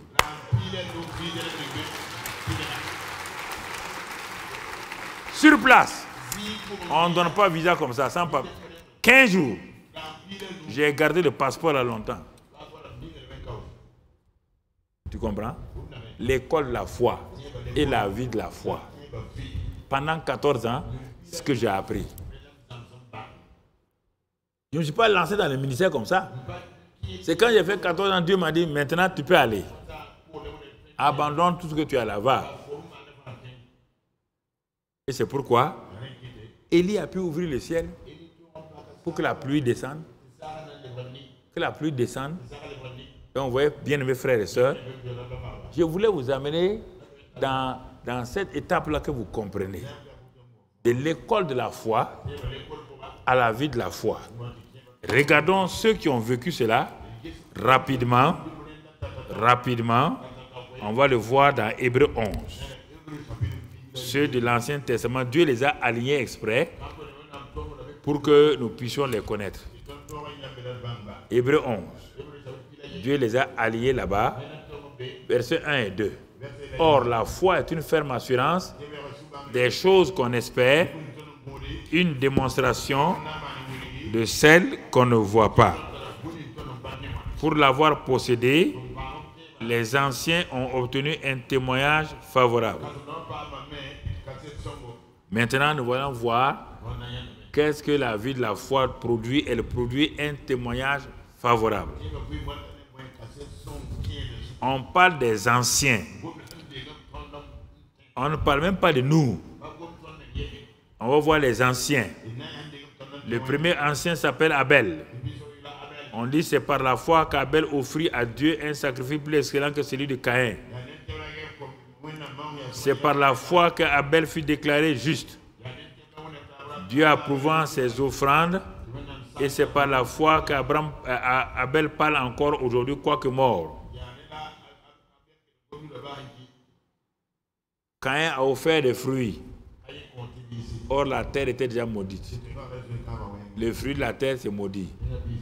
Abel a dit, quand mes parents ont péché, ils nous ont dit que Dieu a tué un animal innocent. Il a pris la peau là, il a couvert notre nudité. Ça veut dire sans effusion de sang, il n'y a pas de pardon des péchés. Donc je ne vais pas aller offrir à Dieu une offrande où il n'y a pas de sang.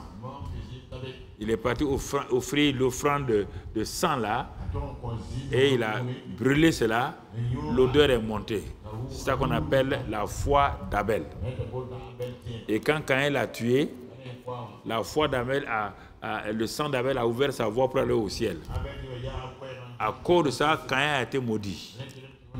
Premier élément, la vie de la foi d'Abel a affecté donc sa génération.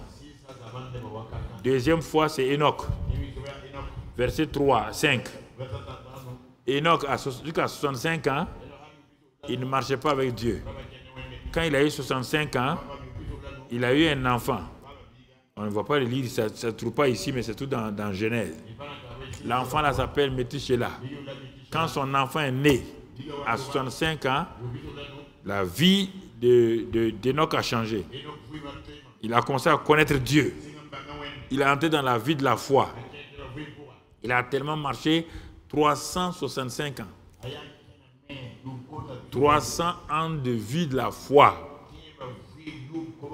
Il a tellement marché qu'il a plu à Dieu que Dieu dit c'est pas la peine que cet homme la meure. Dieu est venu l'enlever. Donc, vous voyez la vie de la foi d'Enoch. Parce qu'il a marché avec Dieu. Il a reconnu que Dieu était là. Troisième élément, c'est Noé. Noé, verset 7. C'est par la foi que Noé divinement avertit des choses qu'on ne voyait pas encore. Et saisi d'une crainte respectueuse, construisit une arche pour sauver sa famille. C'est par la foi qu'il condamna le monde et devint héritier de la justice qui s'obtient par la foi. La foi de Noé, c'est quoi? Dieu a décidé de détruire la terre. Et il n'avait jamais plu. Il a dit à Noé de construire une arche. Parce que l'eau va venir du ciel. Et dans cette arche-là, de faire entrer sa famille. On commence à voir déjà l'arche, le symbole de Jésus. On commence à voir que la vie de la foi est liée à Jésus. Si on regarde avec Abel, c'est l'agneau. Si on regarde chaque fois, on voit Jésus commence à apparaître sous forme d'image. L'arche. Si tu vas rentrer dans ta famille, tu seras sauvé. Crois au Seigneur Jésus-Christ, tu seras sauvé toi et ta famille. Noé est rentré dans l'arche. Le monde entier a été détruit. La foi de Noé qui a construit l'arche là les a sauvés. Ensuite, Abraham, l'homme de la foi. Abraham est parti sans savoir où il partait. Il a obéi à Dieu. Et lui et sa femme, les deux ont obéi à Dieu, malgré leur âge avancé. Il est dit d'un seul homme, Dieu va sortir une postérité comme le sable. Et c'est pourquoi on continue. On voit au verset 13. Il dit là, dans la foi que plusieurs sont morts sans avoir obtenu les choses promises. Mais ils ont vu les choses de loin, ils les ont salués et reconnaissant qu'ils étaient étrangers et voyageurs sur la terre. Ça, c'est aussi la foi. Ils n'ont pas attendu de voir les choses. Ils les ont salués de loin. Ils ont vu les symboles de Jésus, comme les Abraham. Ils les ont salués. Ils n'ont pas vu, ils sont partis. Autre élément, verset 17. L'enfant de la promesse, Abraham et Isaac. On voit 17 jusqu'à 20. Et Abraham a sacrifié Isaac. Isaac est sorti de ça, comme ressuscité. Donc, etc.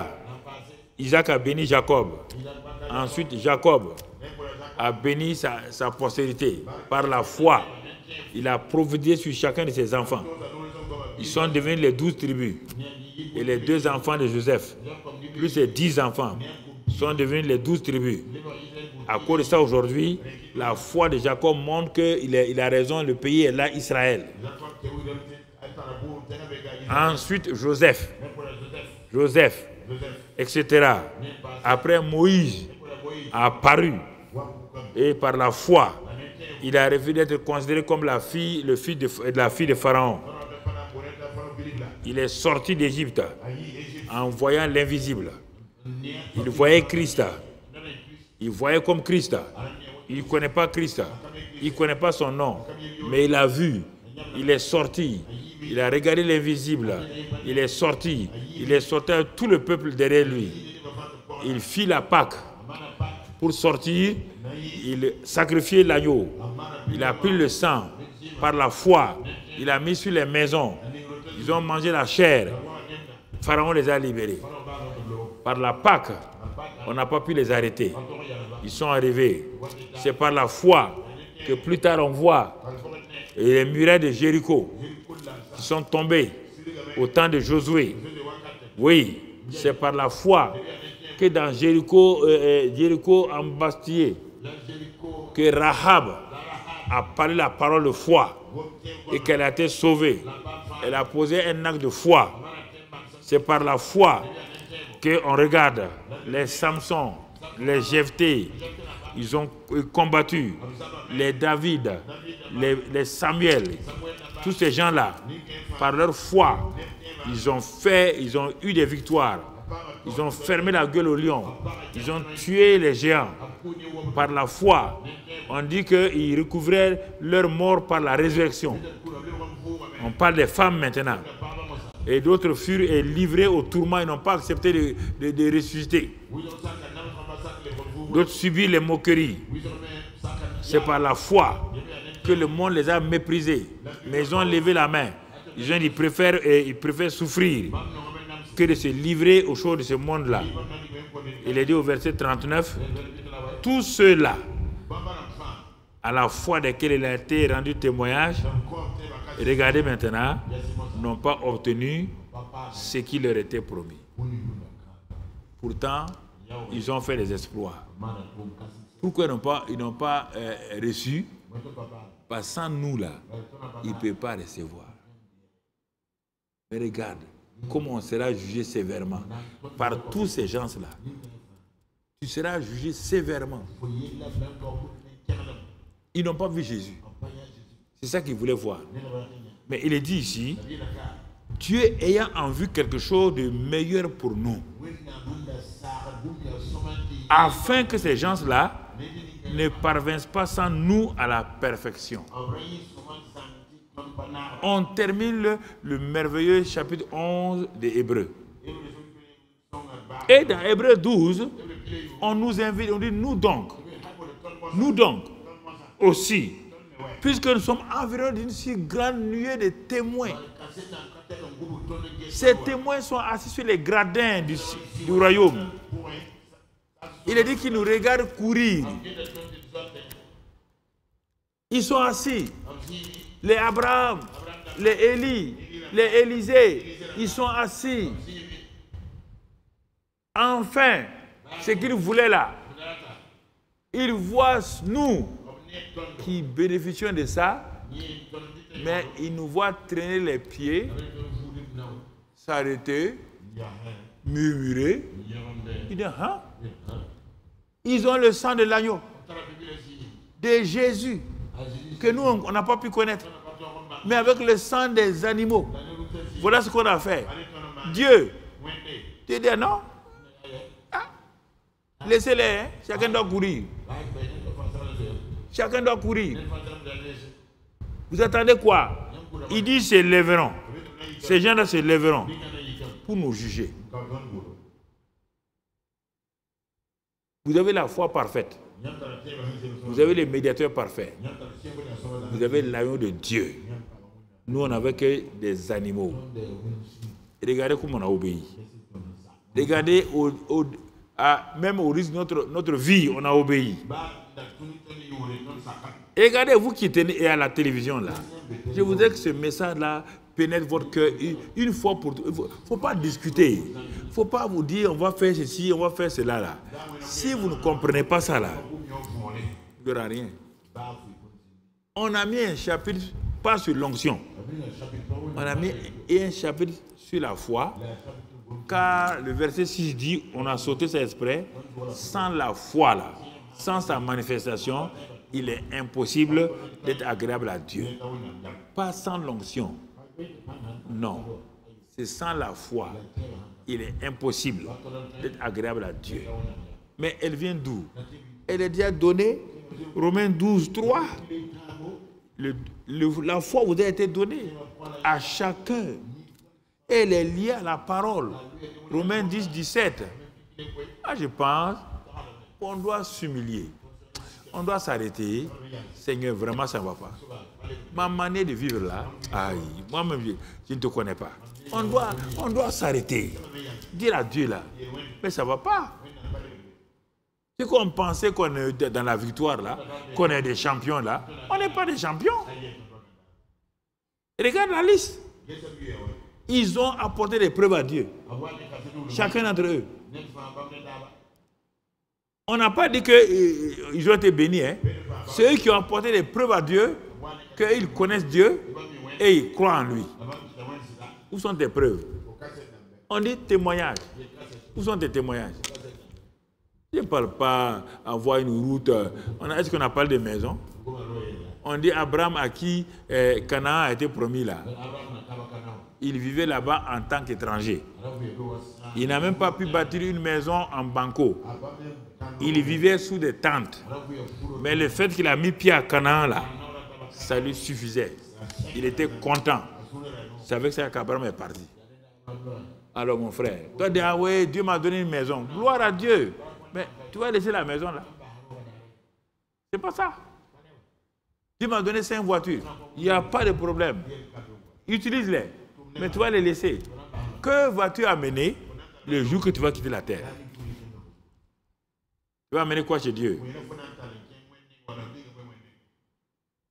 Quand les gens disent chaque fois que les œuvres accompagnent la mort des justes, quoi là. Bon, c'est ça. Moi, je n'aime pas ce verset-là. Parce que ça trompe les gens. Que leurs œuvres les suivent. Parce que quelqu'un qui est mort, il n'a jamais amené quelqu'un à Christ. C'est quelle œuvre qui l'accompagne? C'est quelle œuvre qui l'accompagne? Mensonge comme ça là. C'est quelle œuvre? C'est quelle œuvre? On dit d'aller, de prêcher, de gagner le monde. Personne de sa famille n'a été gagné. Il a 30 ans de christianisme. Il n'a gagné personne de sa famille. Ce qu'il voulait seulement, de courir de lieu de prière en lieu de prière. Demandant aux gens, priez pour moi, parce qu'on veut me changer de poste, on veut me faire ceci ou cela. On prie. Dieu dit, bon, il faut l'exaucer. Donnez-lui un bon poste. Peut-être il va se réveiller, il va gagner des âmes. On lui donne un bon poste. Tout le temps, on est contre moi. Envoyez le feu. Il meurt. Il va devant Dieu. Dieu dit, tu as amené quoi? On doit amener quelque chose ici. Mais oui. Tu as amené quoi? Ah, c'est ma vie. Il dit, ok. Bon, tu restes là-bas. Pas de récompense. Je parle aux anciens. Je parle aux jeunes. Vous voulez tout. Vous voulez quoi chez Dieu?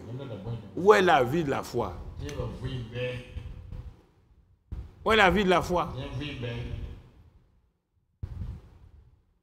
Où est votre vie de la foi?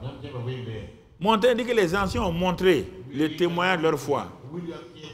Hey, chanteur là, où est votre témoignage? Les concerts, les CD, les DVD, ça c'est témoignage de la foi. Vous vendez, non? Vous empochez l'argent? Trompé comme ça là.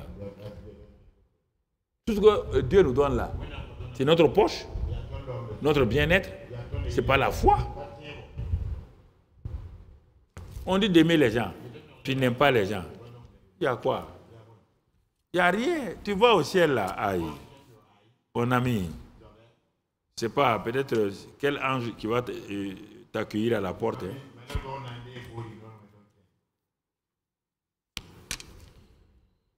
Ce sont ceux qui ont combattu que Jésus vient les accueillir à la porte.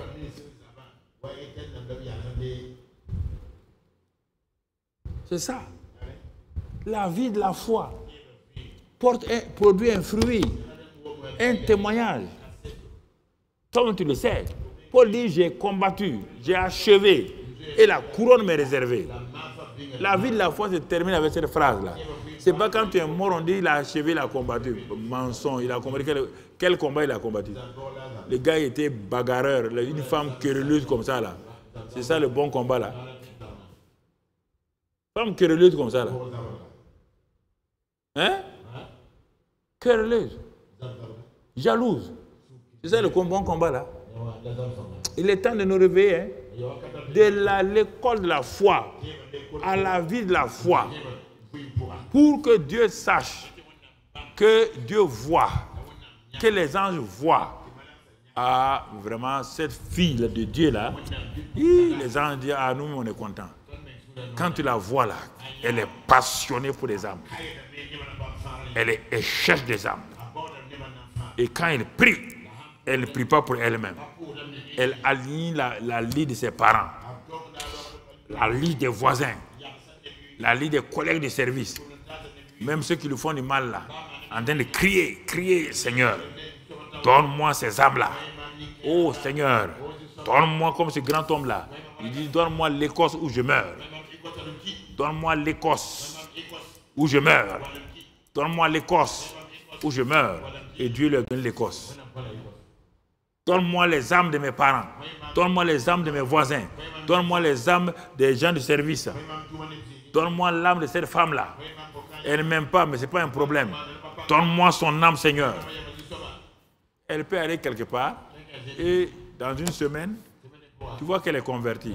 Elle n'est pas convertie par toi, mais c'est ta prière qui a amené le Saint-Esprit à l'amener et à être sauvé. Vous perdez votre temps, donnez-moi ça, il vous donne, il vous donne, il vous donne. Il a donné à Israël, il a donné la manne, la caille. Leurs pieds ne sont pas usés. Ils ne sont pas rentrés à Canaan. Ils ne sont pas rentrés. Enfants de Dieu, réveillez-vous. C'est le message de transition qui va nous permettre donc d'attaquer, Dieu voulant, le dimanche 1er mai, le thème, hein, le dimanche 2 mai, le thème du mois de mai, qui vont afficher le thème du mois de mai, et je leur ai dit, mois de la communion avec le glorieux Saint-Esprit, notre divin Paraclétos.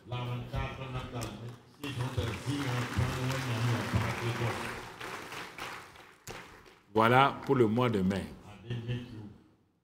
Mais on ne peut pas avoir la communion avec lui si on ne connaît pas l'œuvre achevée de Christ, si on ne comprend pas la croix, la résurrection, si on ne comprend pas ça là, le Saint-Esprit ne suit pas.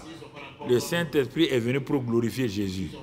Si tu méprises la croix, ta crucifixion, ta résurrection, et tu veux le Saint-Esprit, il ne veut pas. Donc, quiconque aime le Saint-Esprit, là, sache que Jésus a dit, quand il viendra, il va me glorifier. Il va me glorifier, moi. Comprends? Pas toi. Saint-Esprit ne te glorifie pas.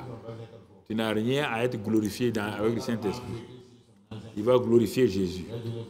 À condition que tu parles de Jésus. Tu parles de Jésus. Tu parles de Jésus.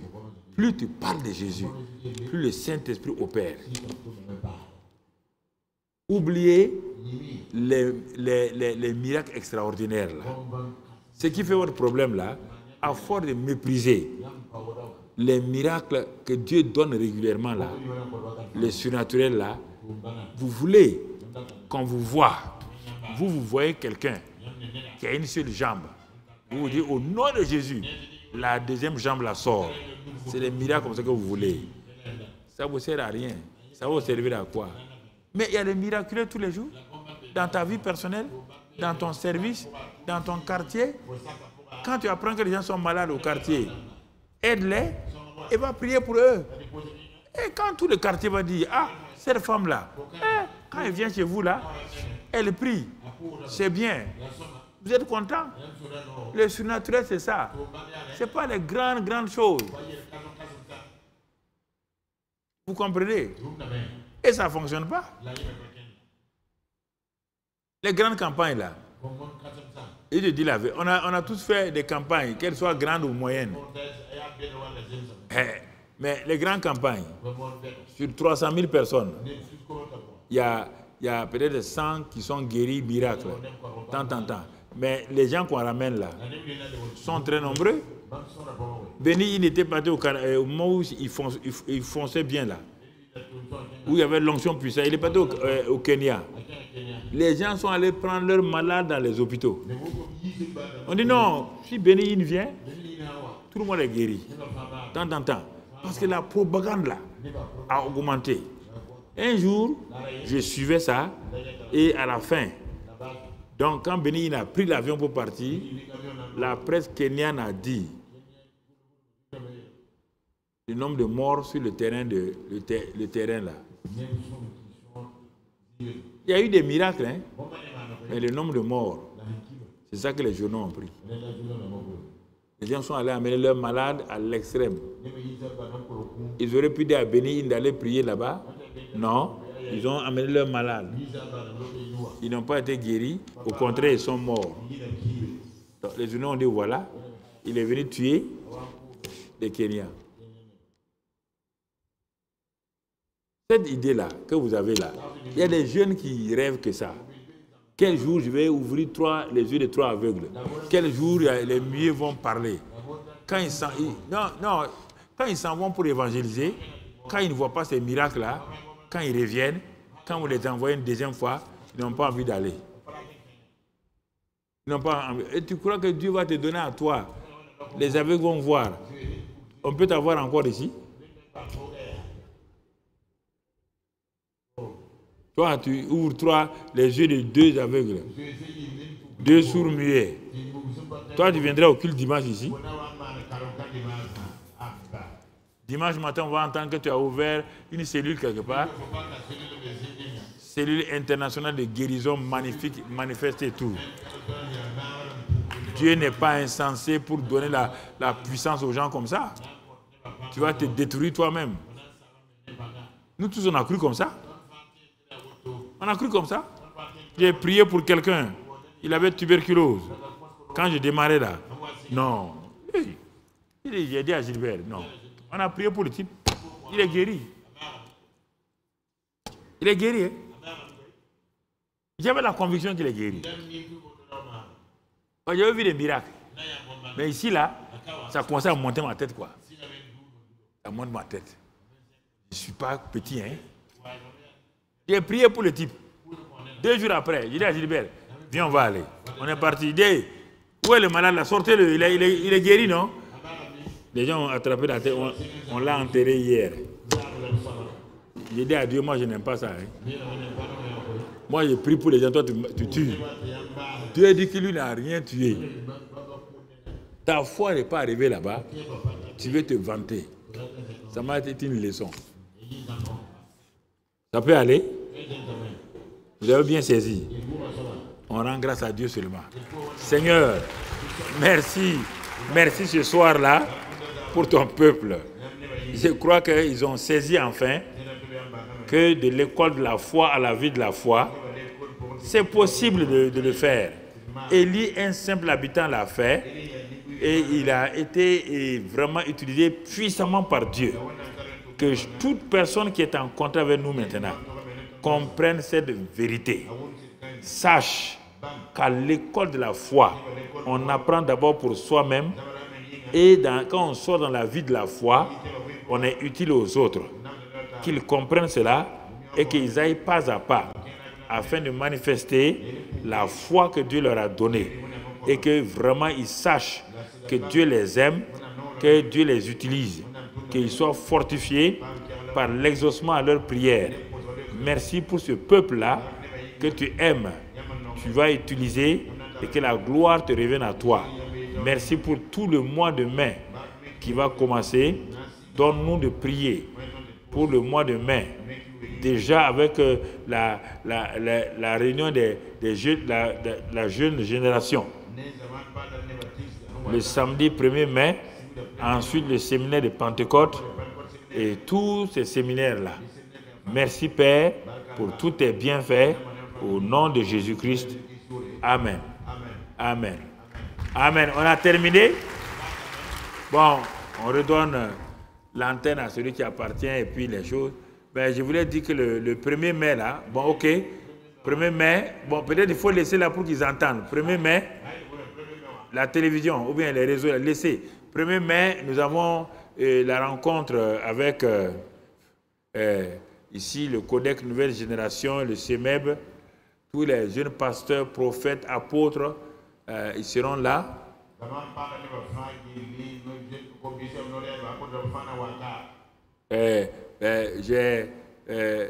Ils vont commencer sûrement à 8 h déjà. Moi, je vais intervenir à 9h30. Ils vont faire les prières, ils vont faire tout ce qu'il y a à faire. Donc, en plus des membres de la nouvelle génération, des CEMEB et des autres, je crois que les jeunes qui peuvent venir, mais plusieurs seront là-haut. Parce qu'on va laisser toute la salle à eux. Maintenant, ça va se compléter avec tous ceux qui vont venir. Parce que c'est eux qui ont demandé la salle. Donc on va leur donner la salle.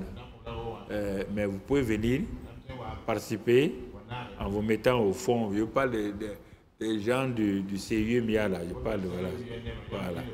Sinon, les hommes et femmes de Dieu seront devant. D'autres ici, afin qu'on fasse l'enseignement.